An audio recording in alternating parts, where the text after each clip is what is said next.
One of the most painful realizations for a parent in an abusive relationship isn't just what they're going through. It's realizing your children are starting to see it, hear it, and sometimes even step into it.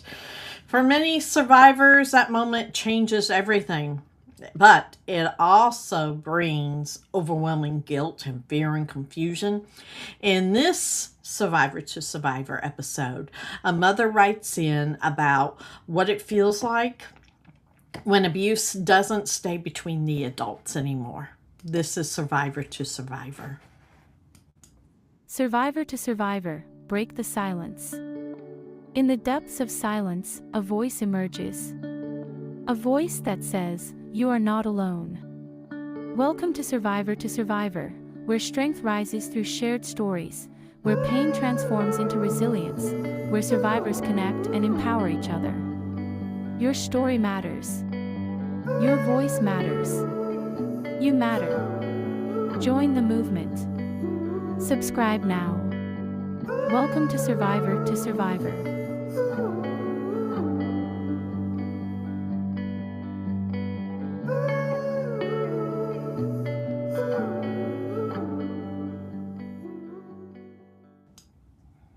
Welcome back. We got an email question in, so let's get into it. It says, "Hi, Tara. I don't know how to write this without feeling like I've already failed my kids. My partner and I argue a lot. It's not just arguments, it's yelling, name calling, and sometimes things are getting thrown. He's never directly hurt the kids, but they definitely see it. Lately, something has changed. My oldest has started stepping in. He stands between us and tells his dad to stop yelling. One time he actually told him, 'Don't talk to my mom like that.' It broke my heart. My younger one cries and hides when it starts, and sometimes tries to pull me away or tells me to come into their room. Afterward, I try to comfort them, tell them everything's okay, but I know it's not.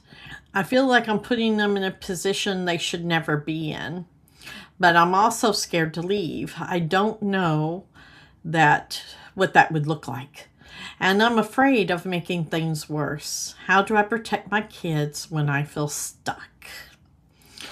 Oh my goodness, this is the question that has plagued like every survivor out there, right? And it's not an easy one to answer, that is for sure.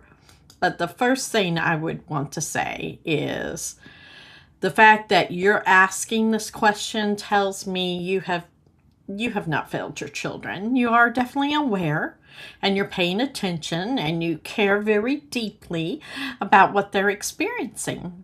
So that really matters more than you realize.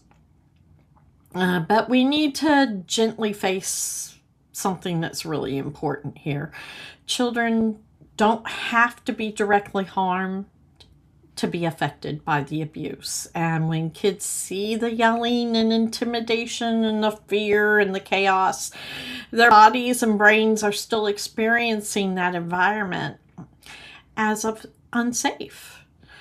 And when they begin stepping in, like your oldest did, standing between you, that's called a role reversal. Your child is trying to protect you. And that's such a heavy weight a child is carrying when they do that. Your younger child is hiding and pulling you away. That's fear trying to find safety. Again, they're trying to protect you. And of course, that's what you're writing in about. That's the burden you're feeling. None of this means you're a bad parent, though. It means in your situation, it's bigger than one person can manage safely. So, you ask how to protect your kids without feeling stuck. Here's a few important things that you need to hold on to in this situation, right? You can start by naming what's happening in simple ways. Let them know the fighting is not their fault and they're not responsible for fixing it. And do not ask them to intervene or mediate. Even unintentionally, we want to keep them out of the adult conflict.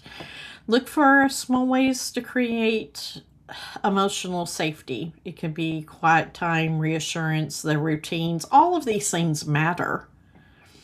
And most importantly, recognize that the children are often part of the turning point. Many survivors don't leave just themselves. They leave and they realize their children are being pulled into this something that they never chose. And I'm here to tell you that decision, you'll make it when you're ready to make it. Every person has a different turning point when it becomes necessary to leave. And only you can do the right judgment for what's right for you and your children based off of your situation. But I will say this, you're not only protecting your children by what you say to them, you are protecting them by what you choose to accept around them.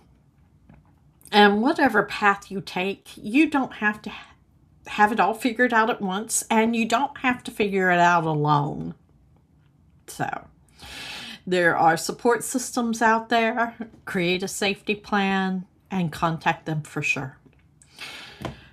Children are deeply impacted by the environments they grow up in, even when they're not the one being targeted. If you grew up around abuse or witnessed it as a child, what do you wish the adults in your life had understood or done differently? I mean, your perspective could help a parent, effectively help give their child what they need, what the children can't say out loud for themselves. So type them into the comments.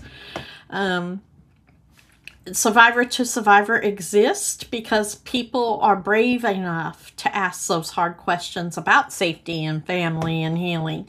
So if you'd like to submit your question for an upcoming episode, email us at podcast@breakthesilencedv.org. And we will keep you anonymous. Also, supporting survivors means supporting their children who are affected by domestic violence, and you can help provide resources and support through Walmart's Spark Good Roundup program. Visit www.walmart.com/sparkgood. Search for Break the Silence Against Domestic Violence as your 501c3 charity of choice and round up your purchase to support survivors and their families. Every small act of support creates a rippling effect of protection. And we will see you next Friday.